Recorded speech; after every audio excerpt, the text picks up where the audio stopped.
예, 소에지마 유타카 발표자께서는 일본은행의 핀테크 센터의 센터장을 맡고 계시고요.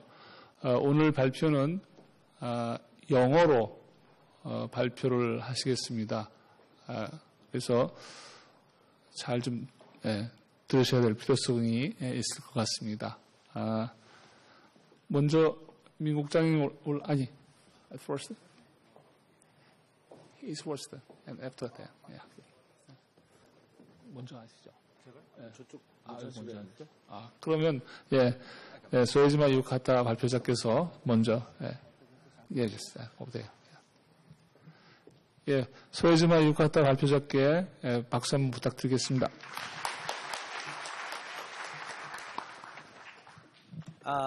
Good afternoon, everyone. I'm Yutaka Soejima. I'm in charge of the head of FinTech Center, Bank of Japan. First of all, it is my great honor to be invited to this conference. I have many friends in the Bank of Korea, and one of my colleague in Bank of Korea invited me to this conference. And today, the third session is the central bank session. The implication for the central bank, the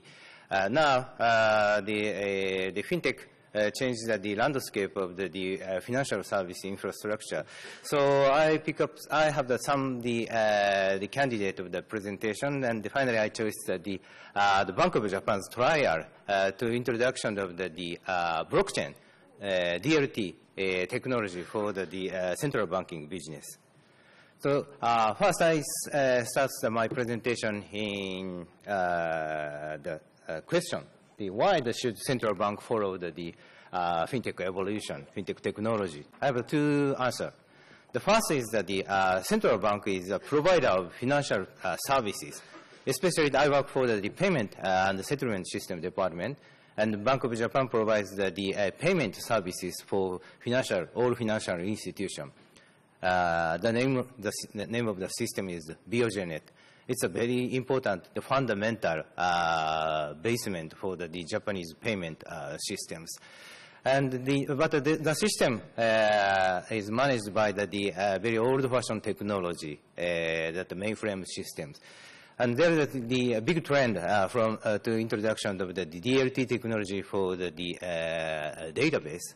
So we tried to replicate the BOJNet function using the DLT technology. And second, the purpose of the answer to this question is that the financial service, better financial services enhance the growth of the economy. So the retail finance is out of scope of the central banking business, but the better retail payment services enhance or promotes the economic growth using the data service management for the retailer. So one of the fintech center, one of the purpose of fintech center is to be a catalyst or facilitator to foster the Japanese fintech scene.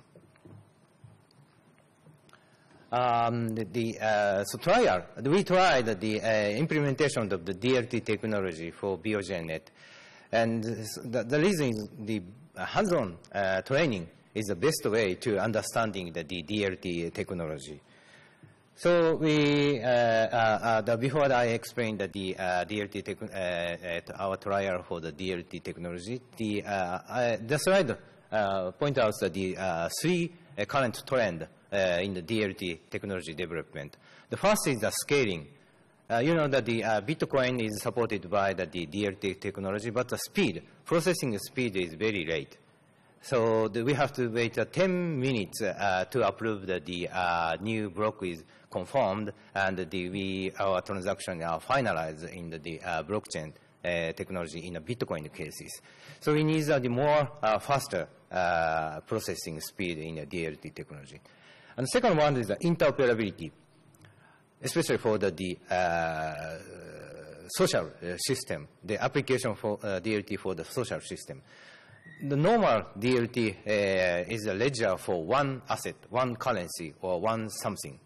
But now that the financial payment system or any financial infrastructure require some communication between the other to the other financial systems. So the interoperability between the two DLT systems is very important, especially for the DLT is autonomy, independent systems.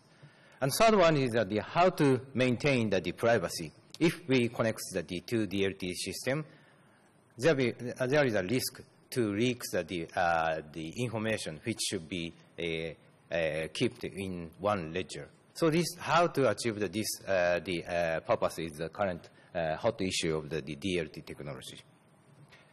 And here's the project, our project collaborating with the ECB, the European Central Bank. The project name is STELA. And the BioGenet, it's the large value payment system for financial institution. The system has the customer of the financial institution. The number is over the 500. And the 142 trillion yen per day in last year. And there is a three major features: real-time gross payment systems, and it provides the liquidity saving mechanism, and also it communicates with collaborate with the central security depository to achieve the delivery versus payment. And here's the picture from our payment system report. The left column is a trading venue. There are many trading venue for the cash settlement. And the center column is the clearing, how to, which financial institution clears the cash transaction. And finally, the settlement venue, including the BioGenet for cash transaction. And the next slide focus on the securities settlement measure. So left-hand side has the Tokyo Stock Exchange, Osaka Stock Exchange, and the derivative trading systems. And there is a big CSD to cover the stock, equity, and the commercial paper and fund trust. And Bank of Japan manages the BioGenet for cash settlement, but we also run the CSD for Japanese government bond. So Japan has the two CSD, the BOJ's CSD for Japanese government bond, and all other asset is managed by the CSD. It's the private sector's CSD, not government section. So this is the landscape of the Japanese payment system. And there is the communication between the CSD and the BioGenet cash transfer systems to achieve the delivery versus payment. The first trial of our DLT challenge is to replicate the function of cash transfer in the BioGenet. We applied the Hyperledger Fabric. It's one of the famous DLT technology, and the version is 0.61. Now the version is updated 1.xx.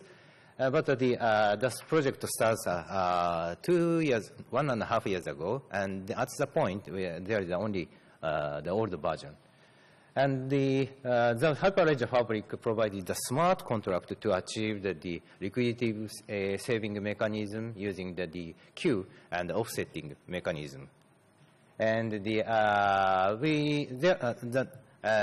number of the financial institutions in the BioGenet is over 500, but the Hyperledger Fabric in this version only can only provide the 65 validating node. Node is the point to maintain the ledger, the database of the transaction. And we provided the 200 account in using the Hyperledger Fabric system built on the cloud services. And peak, we applied the real data, real transaction in the BioGenet.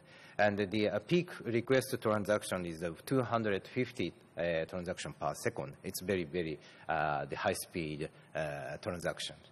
And the advantage of the blockchain is if one ledger becomes out of work, but the other node can support the maintenance of the database ledger. So we test the failure of some node, but and the system worked well, even if some node become out of order. And and we also tried the incorrect format to put the node. But the node can reject such a database and maintain the right status of the ledger. So findings. The BioGenet and the Target2 is the payment system managed by the ECB. And these two systems work well using the real cash payment transaction. But there is some restriction in this stage. For example, the second sentence says that the network structure affects the DLT performance. For example, that the bigger the network and the longer the distance between network node, the longer it takes for payment to be processed. So it's totally dependent on the structure of the network. And the third one is that the tested, I've already mentioned the third one. So anyway, but our conclusion is the final one. While the test series produced the promising result, DLT is not solution for the large scale application like a BioGenet and Target2 at this stage of the development, because there is some restriction, the limit of the processing speed and this number of the permitted node. So here is our first trials. The second one, second project is the implementation of the derivative versus payment function. We tried 3 different DLT technology: the Corda, Elements, and Hyperledger Fabric. Now the Hyperledger Fabric is version 1.1. And the delivery versus payment require the execution, the conditional on other execution. So the Alipay escrow services is one of these delivery versus point services. And to achieve this delivery versus payment in the DLT framework, we introduced implements the cross-chain atomic swap. The reason why the atomic swap technology is needed to achieve the DLT, the typical DLP needs the communication between the two ledgers. The two ledgers is a payment system, cash payment system, and the settlement system for securities. Normally, the cross-ledger, the two database, cross-ledger delivery versus payment with the connection, they require some communication, the communication between the two ledgers. For example, the BioGenet cash settlement has some communication channel, network channel with the Japanese CSD to achieve the delivery versus payment.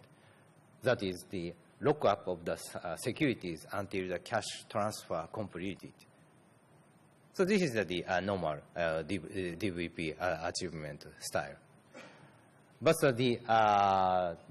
if we apply this technique for the DLT, DLT is an independent system, and there is no communication between the two systems. So we need some special trick to achieve the DLT. There is no communication between the two systems.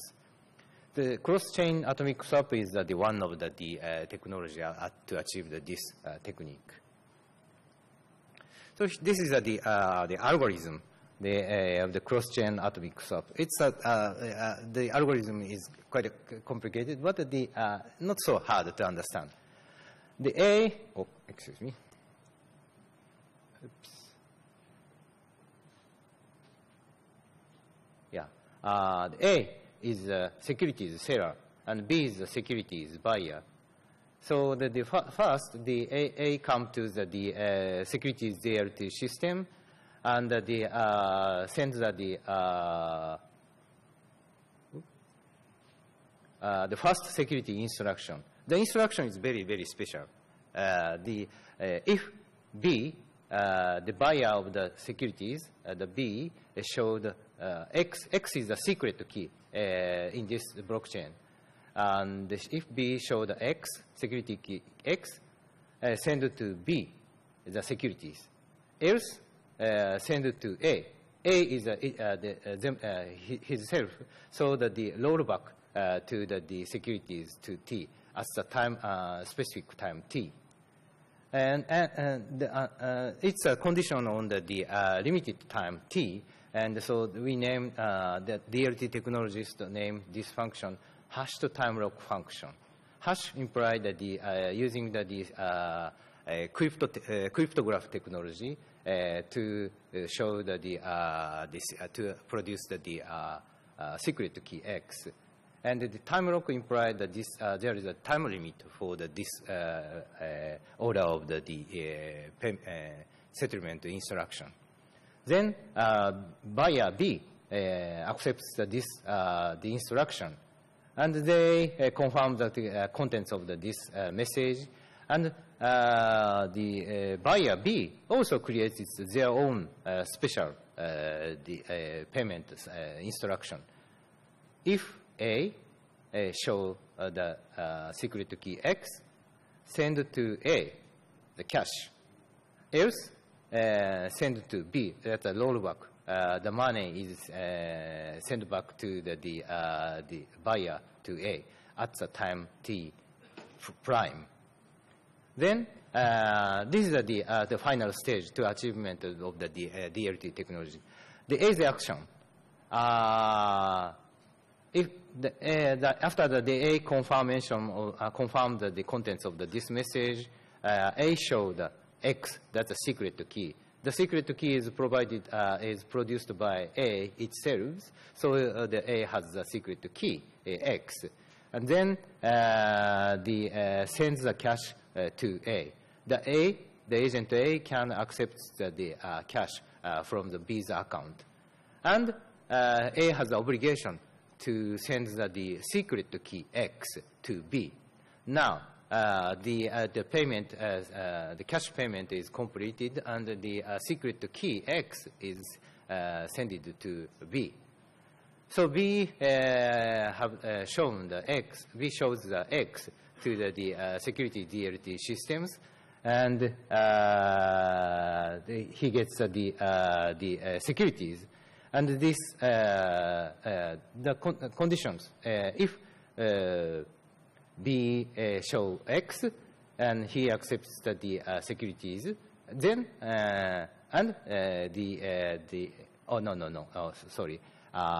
if show A show X, then send to A the securities should be sent to the A.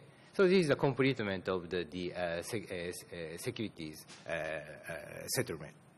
This is the technology of the atomic swap chain. There is no communication between the two ledgers. Just the conditional transaction is used for the execution of the payment systems. So this is the one kind of the smart contract. The contract, in this case, the contract is the conditional instruction of the payment and securities. So it can achieve, this system make it possible for the delivery versus payment without any communication between the two ledgers. But the system has some shortcomings. There is a risk of the failure of delivery. If the A has faced the time limit. The time limit is the time T. If A does not show does not send the instruction in this stage, So A cannot accept the cash A, and that implies that there is no execution of the security so settlement. So that if the A executes this one, they send the cash to A. This instruction should be executed by by A. But if the A cannot work, this cannot send this instruction, the result is a failure of the cash transaction and the securities settlement. This is the one risk. There is another risk shown in the green one. A sends the cash to A, but the second transaction order, that means that sending the securities key X to B, if the agent A cannot send the security keys X to B, B cannot accept the securities. So this case resulting in the failure of the security payment. A can receive the money, but the securities transaction are failure. So A can get the money and the securities. This is a very serious problem. And so these are the current shortcomings of this DLT technique. So these are the findings for the second project. The first, DVP can work given the different stage in DLT environment. And the second one is that mention about that there is some the complicated instruction exchanges, and there could be a risk of the delivery of failure or the payment failure of that payment. So these are the contents of my presentation, and finally I show the first question: why should the central bank follow the fintech evolution? Because the speed of the fintech revolution is quite fast, and we have to pay a lot of the effort to catch up the industry to provide it the better financial services for higher economic growths. So thank you for attention. 예, 감사합니다. Thank you for your presentation. 예. 아마 이 지금 발표하신 소에즈마 유카타 발표자께서 하신 내용은 작년인가 그 유럽 중앙은행에서 스텔라 프로젝트라고 해서 블록체인 관련 이제 분산원장 시스템을 이용해서 거액을 전송했을 때 과연 어떻게 되느냐 하는 것을 실험했던 결과를 가지고 발표를 한 내용입니다. 그래서 거액 결제에 관련된 내용이기 때문에 사실은 뭐 플로어에서 이렇게 크게 어떻게 들으셨는지는 잘 모르겠습니다. 아마 그 이후에도 계속 변형된 그런 실험들이 지속되고 있는 것 같은 느낌이고요. 뭐 개선 사항이 뭔지 계속 알아보고 있는 그런 것 같습니다. 예, 다음으로 민 국장님께 발표 마이크를 넘기겠습니다. 제가 하기 전에 잠깐 우리 미스터 소에즈마한테 한 가지만 좀 질문을 하고 싶은데요. 지금 이거 동시 통역되고 있는 거죠? 영어로 안 해도 되죠?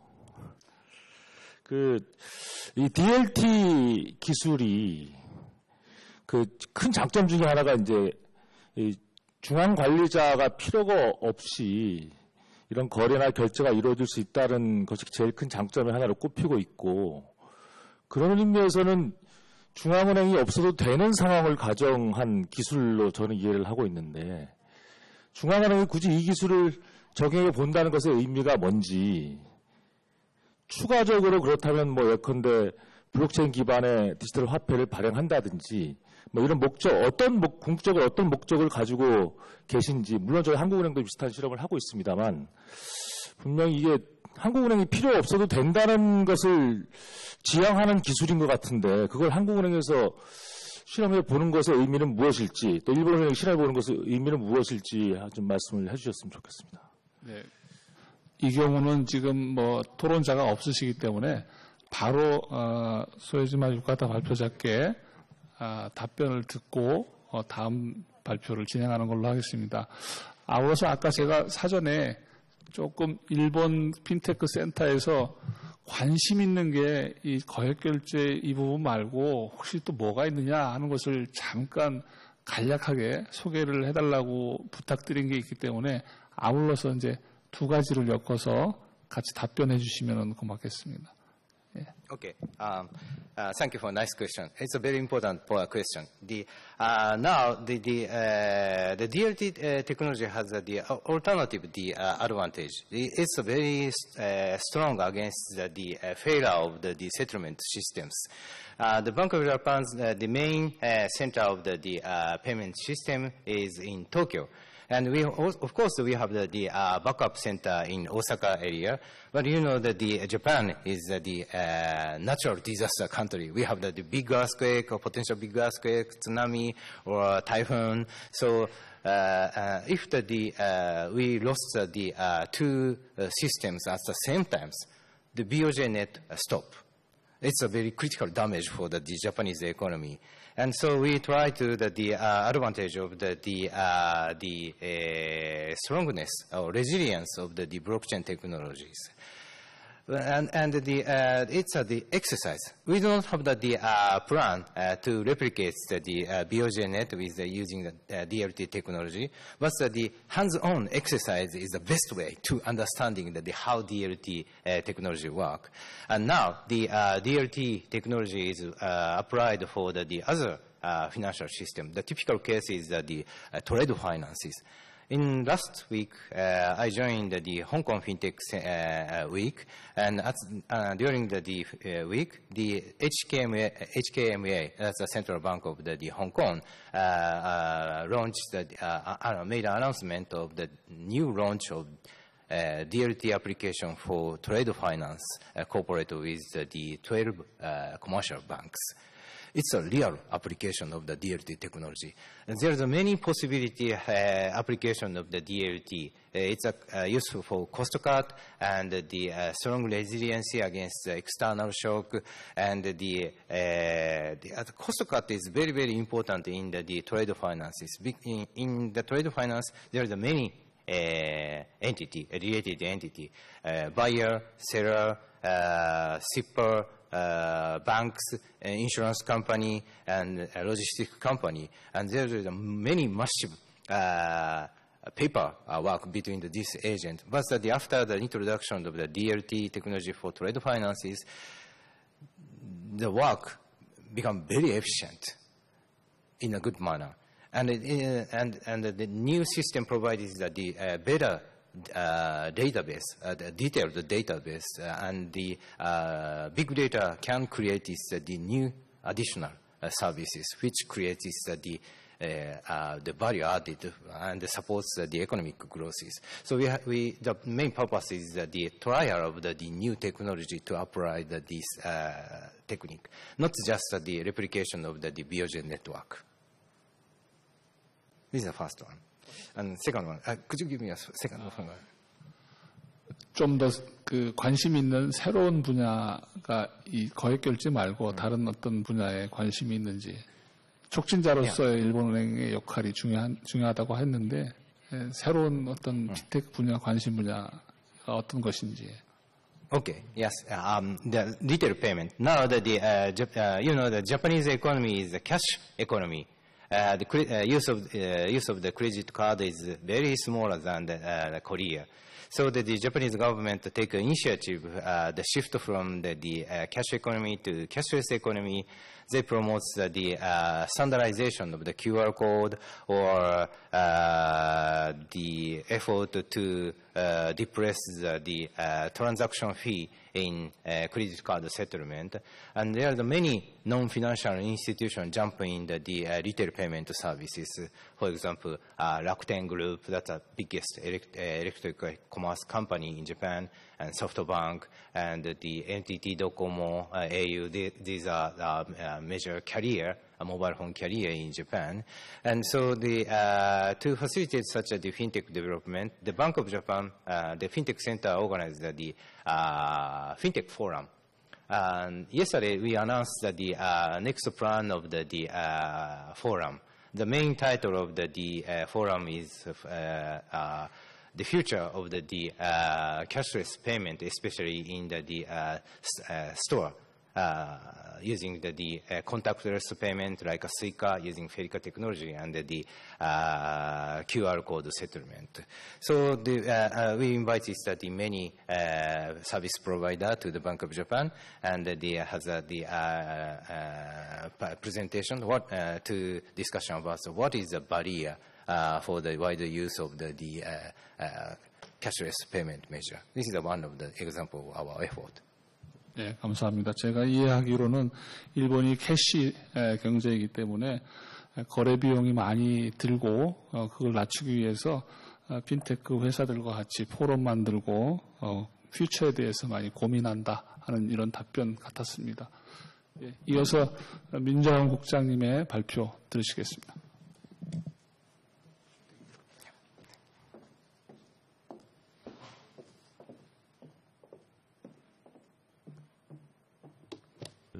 우선 제가 발표에 앞서서 이번 컨퍼런스를 준비한 책임자 입장에서 우선 한 말씀만 드리겠습니다. 성공적인 컨퍼런스 진행을 위해서 애써주신 우리 학회장님과 발표자, 토론자 여러분들께 감사드립니다.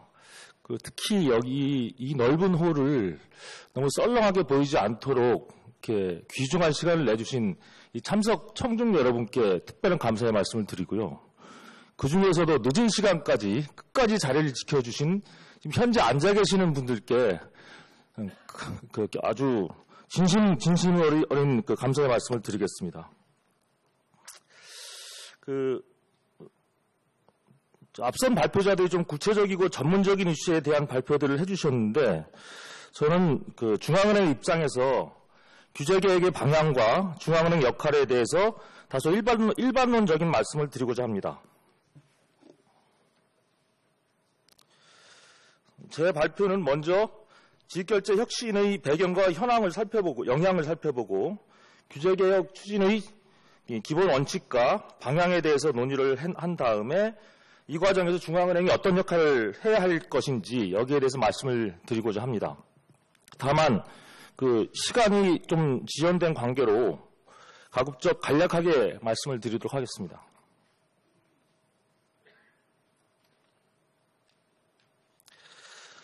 핀테크가 특히 지급결제 분야에서 아주 빠른 발전과 성장을 보이고 있습니다. 거기에는 수요 측면에서는 우선 소비자들이 가장 접하기 친숙한 서비스 분야라는 측면이 있고요. 공급 측면에서는 또 지급결제 분야에서 가장 많은 스타트업이라든지 투자가 이루어지고 있습니다.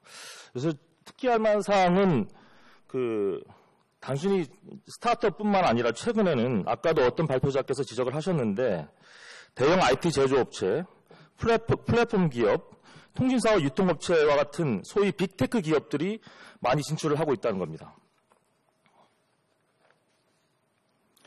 혁신의 영향은 다들 아시는 내용일 텐데요. 여러 가지 긍정적 영향을 미치고 있습니다. 먼저 당연히 소비자 편의가 향상이 되는데요. 특히 우리 지급결제제도 운영자 입장에서는 케냐의 엠페사나 중국의 알리페이와 같이 금융산업 발달이 상대적으로 더딘 개도국 또는 이런 개도국에서는 대중들의 지급결제 서비스에 대한 접근성이 핀테크 덕분에 크게 향상되는 등 금융포용을 제고하는 데에도 기여하고 있다는 점이 좀 저에겐 좀 특징적으로 다가왔습니다. 그다음 경쟁을 촉진하는 효과가 있었습니다. 아시다시피 지급결제 산업은 높은 고정비용, 네트워크 효과 등으로 인해서 은행, 카드사 등 소수 대형 금융기관이 주도하는 과점시장의 특성을 보이고 있습니다. 여기에 다수의 스타트업 기업이라든지 빅테크 기업 등이 참여를 하면 이런 과점시장에서 경쟁이 크게 촉진될 것으로 기대하고 있습니다. 마지막으로 효율성과 관련해서는 지금 당연히 많이 서비스가 효율화되고 있는데요. 제가 말씀드리고 싶은 것은 최근 유로 지역에서 PSD2와 같은 지침을 발표를 하면서 소위 오픈 뱅킹을 추진하고 있는데 이렇게 되면 이러한 다양한 고객 정보를 기초로 해서 보다 다양한 부가 서비스가 개발되면서 지금보다도 더욱더 지급 서비스의 효율성이 높아질 것으로 기대하고 있습니다.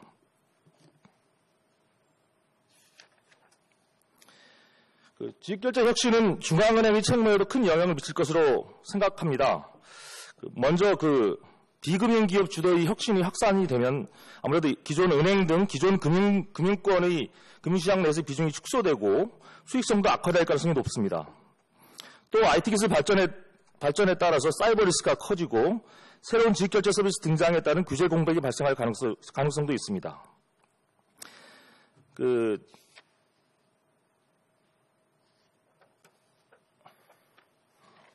중앙은행이 직면하고 있는 과제 중의 하나로 현금이 어떻게 될 것인가 하는 문제가 있습니다. 잘 아시다시피 지금 특히 우리나라의 경우는 다른 나라에 비해서도 비현금 지급 수단의 사용 비중이 굉장히 높은 편입니다. 앞으로 핀테크가 더욱 많이 도입이 되면 현금 없는 사회가 조만간 도래하는 게 아니냐라는 예상을 하는 사람들도 많습니다. 그리고 우리나라 실제로 현금을 소지하지 않는 사람들, 저 같은 경우도 지갑에 아주 조금밖에 안 갖고 다니는데요. 그런 사람들뿐만 아니라 현금을 수취하지 않는 매장도 등장하기 시작했습니다. 국내에서 최근 스타벅스 매장에서 현금을 직접 받지 않는 소위 현금 없는 매장을 시범 운영하기 시작했습니다. 현금 소지자는 10,000원 단위로 선불카드를 구매한 후에 이를 이용해서 결제를 해야 된다고 합니다. 이처럼 현금 수요가 급감하면서 스웨덴 등 일부 국가에서는 일반 국민을 대상으로 중앙은행이 직접 디지털 화폐를 발행하는 방안도 검토하고 있습니다. 그렇지만 전체적으로 보면 글로벌 금융위기 이후 저금리 영향 등으로 안전자산인 현금에 대한 수요는 아직도 탄탄한 편입니다. 그래서 대부분의 나라에서 현금 유통량은 오히려 늘어났습니다. 이런 것들을 보면 가까운 장래에 현금이 사라지거나 이에 대응해서 중앙은행이 실제로 디지털 화폐를 발행하거나 할 가능성은 아직 크지 않다고 봅니다. 그렇지만 장기적으로 볼 때 최소한 지급수단으로서 현금의 사용은 지금보다도 훨씬 줄어들 가능성이 크다는 것, 즉 지급수단으로서 현금이 거의 사라진 사회는 멀리 있지 않다고 생각합니다.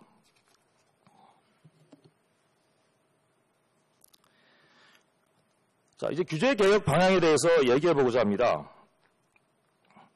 어느 분야나 마찬가지겠지만 이 핀테크와 지급결제 혁신에 있어서도 규제 개혁에 대한 태도에는 사람마다 뚜렷한 온도차가 있습니다. 규제 개혁의 적극적인 입장에서는 대표적인 예로 19세기 말 영국의 적기 조례를 나쁜 규제의 예로 들면서 이 조례의 내용은 아시는 분들도 계시겠지만 자동차가 처음 등장을 하면서 말에 탄 사람들을 보호하겠다는 명목으로 어떤 규제가 있었냐 하면 교외에선 4마일, 시가지에선 2마일의 속도 제한을 부과하고 운전수 기관원 그리고 붉은 길을 가지고 60야드 전방을 걷는 사람 3명을 반드시 두도록 규정을 했습니다. 이런 지나친 규제가 영국 자동차 산업이 독일이나 프랑스보다 뒤처지게 만드는 한 원인이 되었다는 지적도 있습니다. 이처럼 규제가 산업의 혁신과 발전을 가로막는다는 시각이 있고요.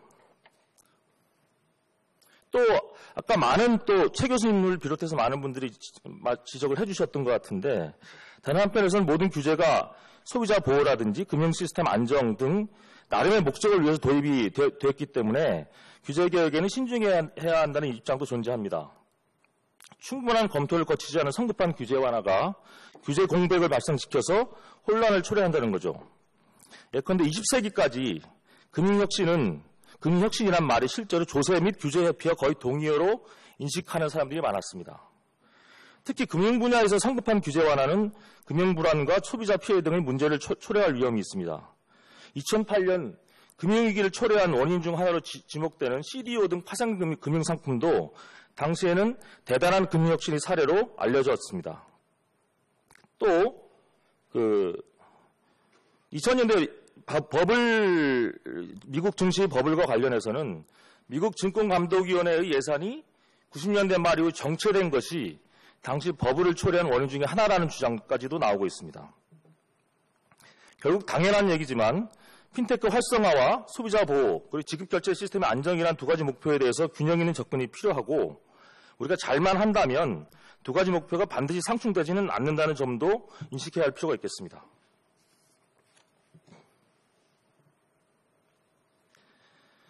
최근 우리나라의 지급결제 분야에서 다양한 이슈와 관련해서 규제 혁신 또는 완화의 논의가 진행되고 있습니다. 뭐 그걸 자세히 소개해드릴 필요는 없을 것 같고요. 특히 이제 암호자산 교환소하고 ICO 허용 여부에 대해서는 아직도 국내뿐만 아니라 국제적으로도 격렬한 논쟁이 지속되고 있습니다.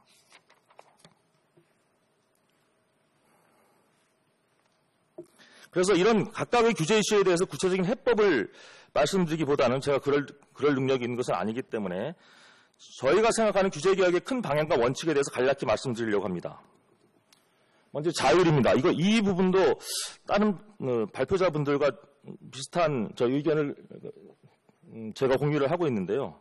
첫 번째로 자율은 사전 규제의 최소화와 기술 중립성 보장을 의미합니다.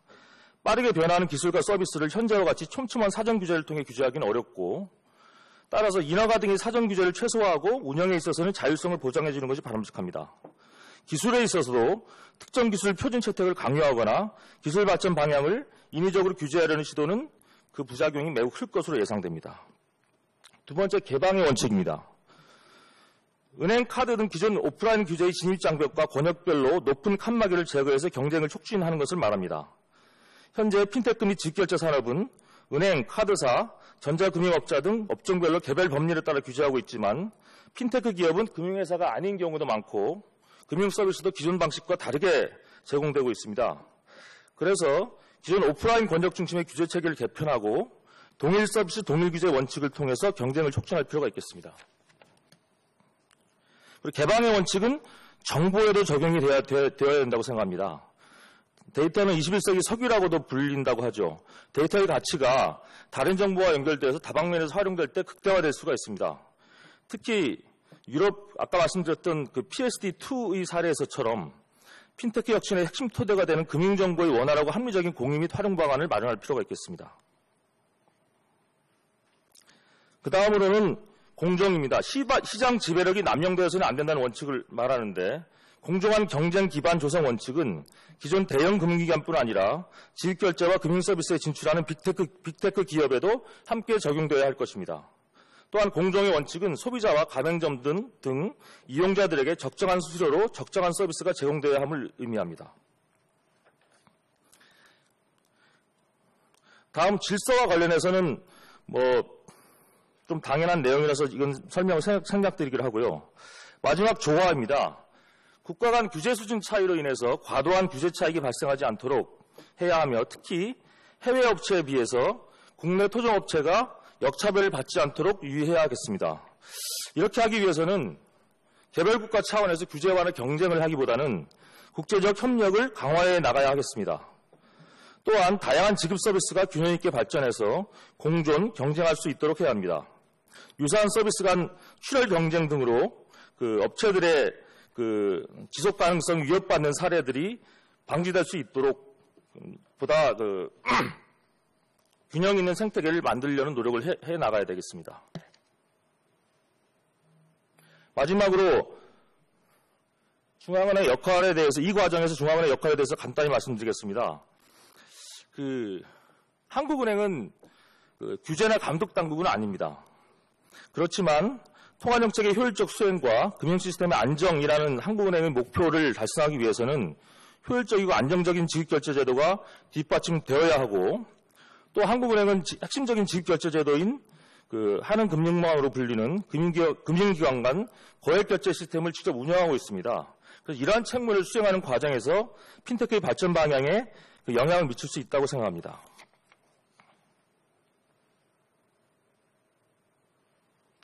먼저 저희가 하려고 하는 것은 첫 번째, 운영자로서, 거액결제 시스템의 운영자로서 분산원장 등 기술 발전, 그리고 비은행 금융기관의 지급 서비스 시장 진출 등 지급결제 환경의 변화에 적절히 대응해 나가려고 합니다. 아까 일본은행에서 오신 소혜지마 씨가 소개해드린 그런 여러 가지 실험 등도 우리가 이런 기술 발전에 빨리 적응하려고 하는 노력 중에 하나라고 이해를 해주시면 되겠습니다.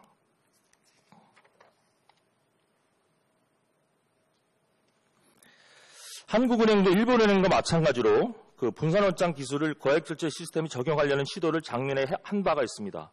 물론 이 테스트의 규모라든지 범위는 일본은행의 경우보다 훨씬 더 소박한 것이었는데요. 그 테스트 결론은 결론도 사실은 너무 당연합니다. 지금의 기술 수준을 전제로 했으니까 그 보안성이나 확장성 측면에서는 어느 정도 잠재력이 있지만 효율성, 처리 성능, 복원력 측면에서는 아직도 미흡한 점이 많다. 그래서 일본은행과 마찬가지로 현재의 기술 수준에서는 아직 기존의 그 기술을 대체하는 것이 어려울 것이다. 이런 평가를 내린 바가 있습니다. 다만 기술 발전의 속도가 매우 빠르니까 지속적인 연구와 테스트를 해나갈 계획입니다. 다음은 혁신의 촉진자 그리고 조종자 역할을 하려고 합니다. 혁신은 당연히 민간에서 주도를 하지만 다수의 당사자 간 이해 조정이 필요합니다. 특히 지식결제 혁신 과정에서는 표준을 선점하기 위한 경쟁이 치열할 수밖에 없습니다. 또 노년층 등 취약계층이 혁신 과정에서 소외되는 문제도 발생할 수 있습니다. 이런 상황에서 중앙은행은 변화의 방향을 제시하고 민간 참가자 간 이해를 조정하는 역할을 수행할 것을 요구받고 있고 저희가 또 할 수 있다고 생각하고 있습니다. 지식결제 제도의 운영자로서 일상적으로 시장과 접촉하고 있는 중앙은행으로서는 이러한 촉진자, 조정자 역할을 수행하기에 알맞은 조건을 갖추고 있다고 생각합니다. 다만 이제 이런 역할을 제대로 수행하기 위해서는 높은 전문성과 중립성 그리고 공익성에 대한 신뢰를 대중으로부터 담보받을 필요가 있다고 생각합니다.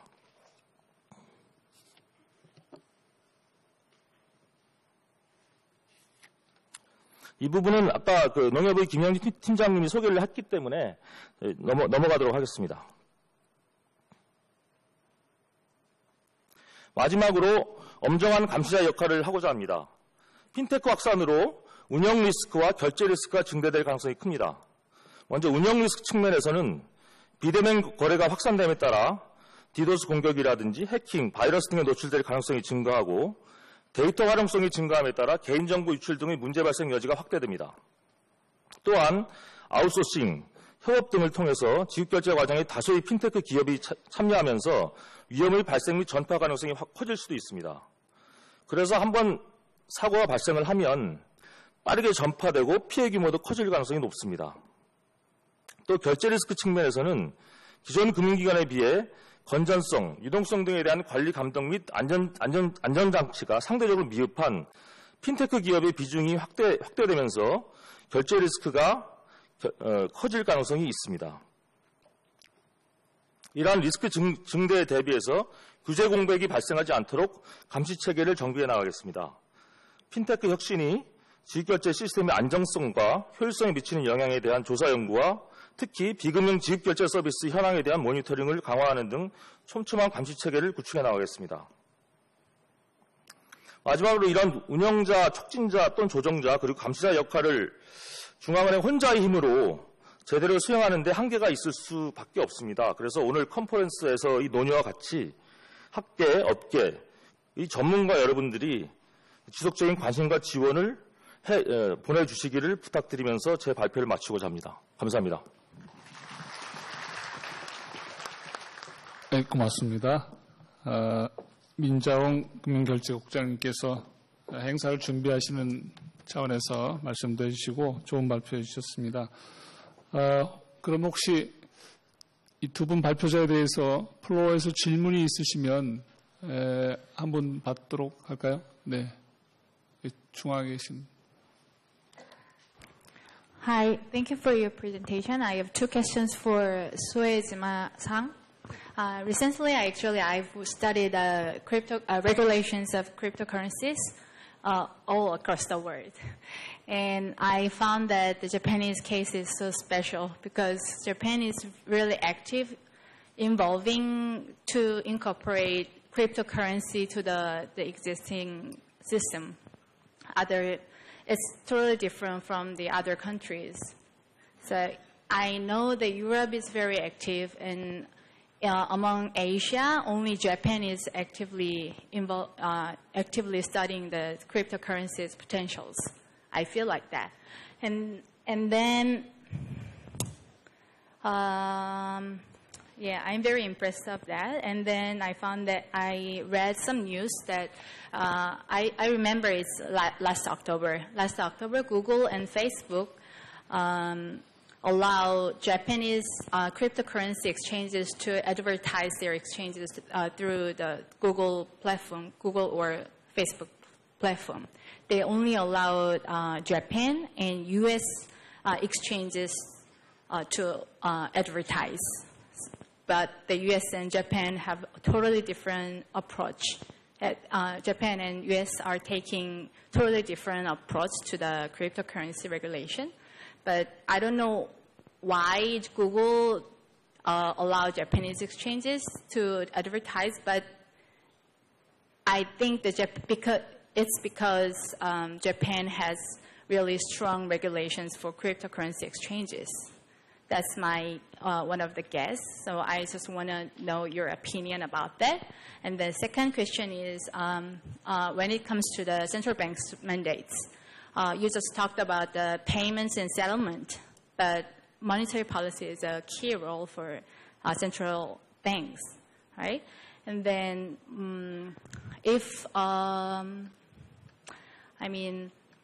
when you have some substitutes for your fiat money, the effect of monetary policy will be really different because you can control the propensity for cash holding of private sector. Because monetary policy actually, basically monetary policy control the propensity for cash holding, and it affects the interest rate, and it affects the investment and consumption, right? But if we have some substitute for the fiat money, the effect will be reduced, I guess. So if central bank is very active, so in that sense, I just want to know why central bank, not why, but anyway, what's the concern of the central bank's monetary policy from the monetary policy perspective? Okay. Thank you for a good question. On the first question, first of all, I mentioned that the Bank of Japan is not a regulator of the cryptocurrency. It's under the Japanese FSA is the direct regulator of the cryptocurrency. And before the FSA introduced the license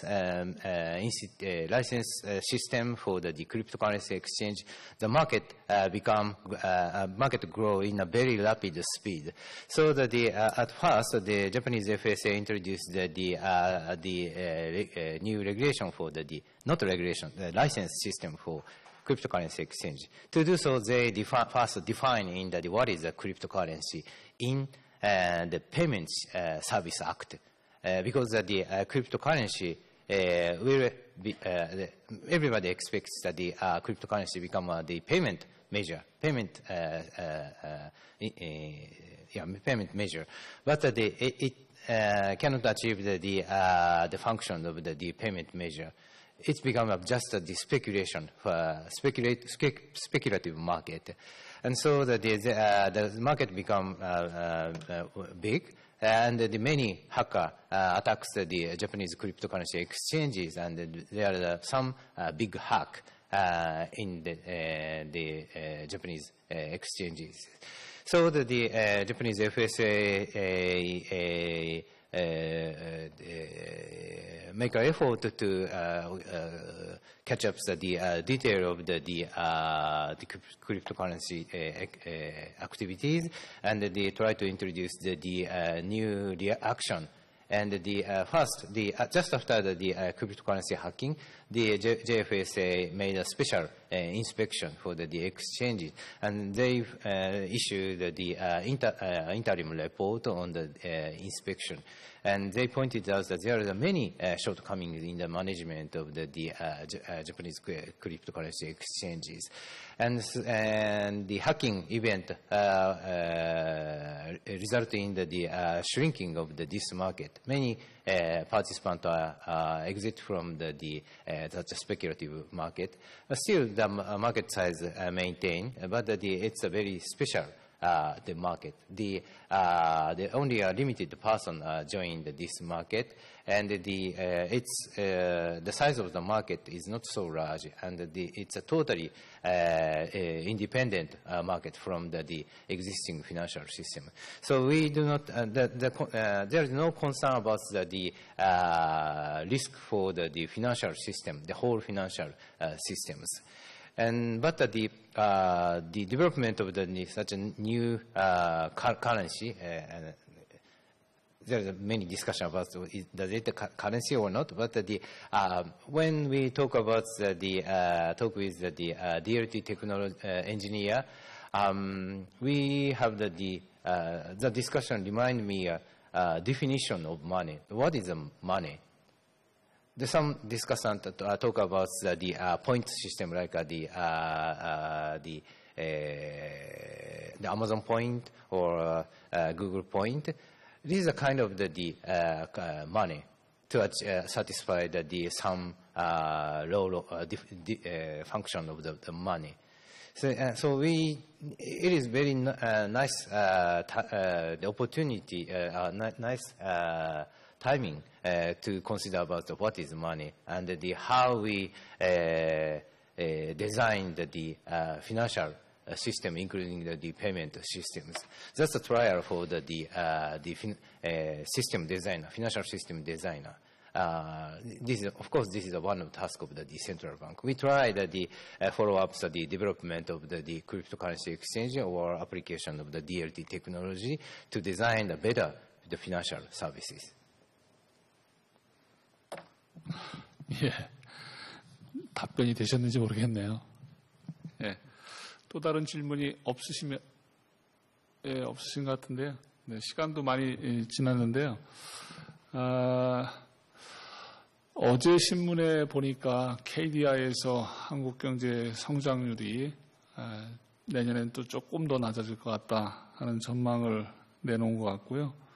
또 대한상공회의소 회장단들이 광주에 모여서 회의하는 과정에서도 기업의 투자가 잘 될 수 있도록 그걸 촉진할 수 있는 규제 개혁이 지금 필요하다 하는 그런 얘기를 한 것 같습니다. 저는 사실 핀테크 분야가 금융의 한 축이기 때문에 충분히 많은 역할을 할 수 있을 것이라고 생각을 하고 이 토론회 사회를 보면서 발표와 또 토론자들의 말씀을 들었습니다. 1993년도에 노벨 경제학상을 수상한 더글러스 노스 교수는 좀 생산 비용을 두 가지로 분해를 했습니다. 전환 비용과 거래 비용으로 분해를 했는데요. 전환 비용은 생산 요소가 생산 물건으로 생산품으로 전환되는 것을 얘기하고 거래 비용은 그것을 전환시키기 위한 재반 비용을 얘기를 하는데 거래 비용이 당시만 해도 40%를 초과하는 정도다 하는 결과를 내놨습니다. 아마 거래 비용을 낮추기 위한 그런 노력들을 계속 해왔지만 지금까지도 보면 그 비중은 그렇게 낮아지지 않을 것 같다는 생각을 합니다. 규제도 아마 그 거래 비용 중에 가장 큰 부분을 차지하고 있는 부분이 아닌가 생각을 합니다. 오늘 많은 그 발표와 토론을 통해서 제대로 된 규제를 하자 하는 데까지 합의를 한 걸로 생각을 합니다. 예, 이 사회를 보면서 이제 클로징을 어떻게 할까 고민하다가 예전에 읽었던 책을 한번 들춰봤는데요. 국가는 왜 실패하는가라는 책이 2013년에 나온 적이 있는데 그때 많은 부분에 공감을 했지만 한마디로 말씀드리면 지속적으로 혁신을 이루어내고 성장을 하는 경제가 바로 포괄적 경제제도라고 하는 그런 얘기를 저자들이 썼습니다. 여러 가지 이 규제를 좀 이렇게 민원의 건의가 있으면 그걸 좀 더 긍정적으로 포괄할 수 있는 그런 경제제도가 필요한 시기가 아닌가 싶습니다. 이것으로 오늘 마련된 한국은행하고 지급결제학회, 한국지급결제학회가 공동으로 마련한 2018년도 지급결제제도 컨퍼런스를 마치도록 하겠습니다. 두 분 발표자 마지막까지 해주셔서 고맙고요. 청중들 마지막까지 앉아주셔가지고 너무너무 감사합니다. 2년 전에 제가 했을 때보다는 훨씬 더 많은 분들이 앉아 있어가지고 보람이 있습니다. 고맙습니다. 네.